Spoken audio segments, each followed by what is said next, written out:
नमस्कार।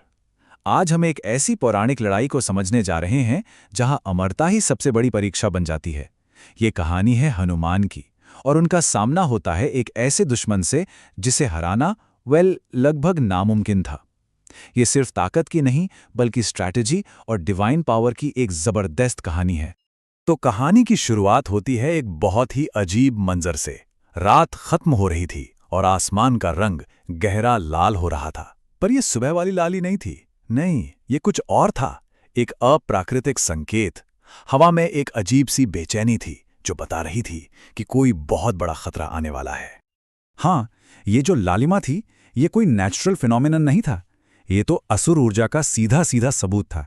जैसे ब्रह्मांड खुद चेतावनी दे रहा हो कि उसके संतुलन को बिगाड़ने के लिए कोई भयानक खतरा आ रहा है। और ये खतरा कौन था? ये थे 3 दैत्य भाई, कक्षर, मल्लोग और रणतक। इन्हें साथ में मृत्युत्रयी या द डेथ ट्राइड के नाम से जाना जाता था। और इनकी जो सबसे बड़ी ताकत थी ना, बस वही इस लड़ाई को इतना एक्स्ट्रॉर्डनरी बनाने वाली थी। तो देखिए, इनकी असली ताकत इनकी एकता में थी। ये तीनों एक दूसरे को फिर से जिंदा कर सकते थे। सोचिए जरा, एक को अगर हरा भी दिया जाए तो बाकी दोनों उसे फौरन वापस ले आते। इससे ये लगभग अजेय, मतलब ऑलमोस्ट इनविंसिबल बन जाते थे। और यही इस युद्ध का सबसे बड़ा चैलेंज था। अब सिचुएशन इतनी गंभीर थी कि चिरंजीवी परिषद ने हनुमान को खास तौर पर चेताया। परशुराम ने साफ साफ कहा कि यह सिर्फ ताकत की नहीं, बल्कि दिमाग की परीक्षा है। व्यास और अश्वत्थामा ने उनकी अनोखी शक्ति के बारे में बताया कि कैसे वो एक दूसरे को जिंदा करते हैं, और एक पर किया गया वार तीनों को महसूस होगा। जैसे ही हनुमान युद्ध के मैदान में पहुंचे, उन दैत्यों ने उनका मजाक उड़ाया। उन्हें अपनी ताकत पर इतना घमंड था कि उन्होंने हनुमान को चैलेंज करते हुए कहा, वानर, आज तो तुम्हारी अमरता भी तुम्हें नहीं बचा पाएगी। और बस यहीं से शुरू होता है युद्ध का पहला दौर। इसे अमरता की पहली परीक्षा कहना बिल्कुल सही होगा। एक ऐसी चुनौती जो पहले कभी किसी ने नहीं देखी थी। हनुमान ने अपनी पूरी ताकत से पहला वार किया। उनका घूंसा इतना जबरदस्त था कि जमीन 200 मीटर नीचे धंस गई और कक्षर एक ही पल में ढेर हो गया। एक पल को तो लगा कि 1/3 लड़ाई तो शुरू होते ही खत्म हो गई। लेकिन हुआ वही जिसका डर था। जैसा परिषद ने चेताया था, जैसे ही कक्षर गिरा, एक अजीब सी शक्ति ने काम किया और बाकी दोनों भाइयों ने उसे तुरंत फिर से जिंदा कर दिया। अब यह साफ हो गया था कि इन्हें एक एक करके हराना तो नामुमकिन है। ये सब देखकर भी हनुमान परेशान नहीं हुए, बल्कि उन्होंने शांति से कहा, तो आज का खेल लंबा चलेगा। उनका ये रिएक्शन दिखाता है कि वो लड़ाई के नेचर को समझ गए थे और अब अपनी स्ट्रैटेजी बदलने को तैयार थे। अब जैसे जैसे लड़ाई आगे बढ़ी, दुश्मनों ने भी अपनी स्ट्रैटेजी बदल दी। उन्होंने अपनी ताकतों को मिलाना शुरू कर दिया, जिससे खतरे का एक नया और कहीं ज्यादा भयानक रूप सामने आया। वो तीनों दैत्य एक हो गए और एक विशाल सिंगल बीइंग में बदल गए, जिसे कहा गया त्रिदैत्य रूप। इस रूप में आग, हवा और माया तीनों की शक्तियां एक साथ मिल गईं और उनकी ताकत 1000 गुना बढ़ गई। इस जबरदस्त शक्ति के जवाब में हनुमान ने एक गुप्त अस्त्र निकाला, जिसके बारे में सिर्फ चिरंजीवी जानते थे। उन्होंने एक शक्तिशाली मंत्र का उच्चारण किया, गदा चक्र प्रलयाय। और गदा चक्र का असर विनाशकारी था।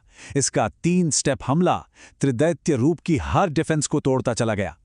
पहले आग का घेरा, फिर हवा की ढाल और आखिर में माया का कंट्रोल। इस एक अचूक वार ने भाइयों को फिर से अलग होने पर मजबूर कर दिया।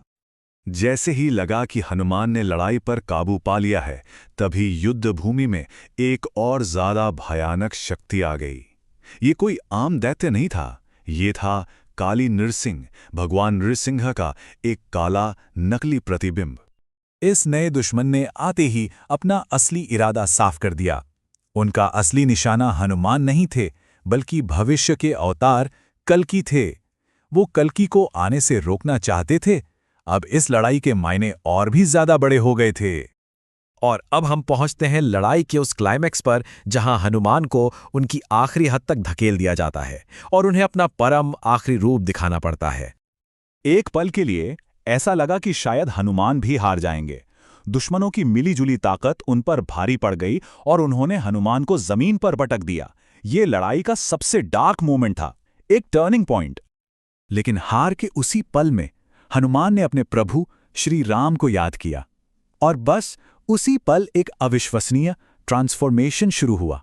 उनका शरीर गहरे लाल रंग का हो गया, बाल सुनहरी आग जैसे, और आंखों में बिजली कड़कने लगी। ये उनकी अंदर छुपी असीम शक्ति के जागने का संकेत था। ये था महाशक्ति रूप, एक ऐसी परम शक्ति जो सिर्फ प्रलय के समय के लिए ही होती है। जैसे ही ये रूप सामने आया, पूरी युद्ध भूमि में सन्नाटा छा गया। हवा रुक गई, सब कुछ शांत हो गया। इस ताकत को देखकर काली नृसिंह तक कांप उठा।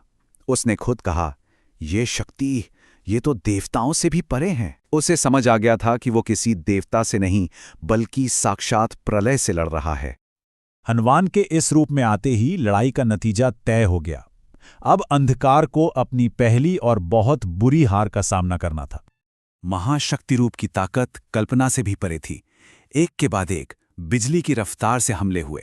एक घूंसे में कक्षर 3 किलोमीटर दूर जा गिरा, दूसरे में मल्लोक का सीना फट गया। गदा के प्रहार से रंतक की माया हमेशा के लिए टूट गई, और आखिर में गदा चक्कर ने काली नृसिंह को काले धुएं में बदल दिया। युद्ध एक झटके में खत्म हो गया। लड़ाई के बाद चिरंजीवी परिषद ने एक गंभीर असेसमेंट किया। व्यास ने कहा, यह पहली जीत है। परशुराम ने चेताया, लेकिन असली युद्ध तो अभी बाकी है। अंधकार का जो सोर्स है वो अभी भी जिंदा है। और इस आने वाली चुनौती के जवाब में हनुमान का संकल्प अडिग और साफ था। जब तक कल्कि अवतार इस दुनिया में नहीं आते, मैं उनके रास्ते की हर बाधा को नष्ट कर दूंगा।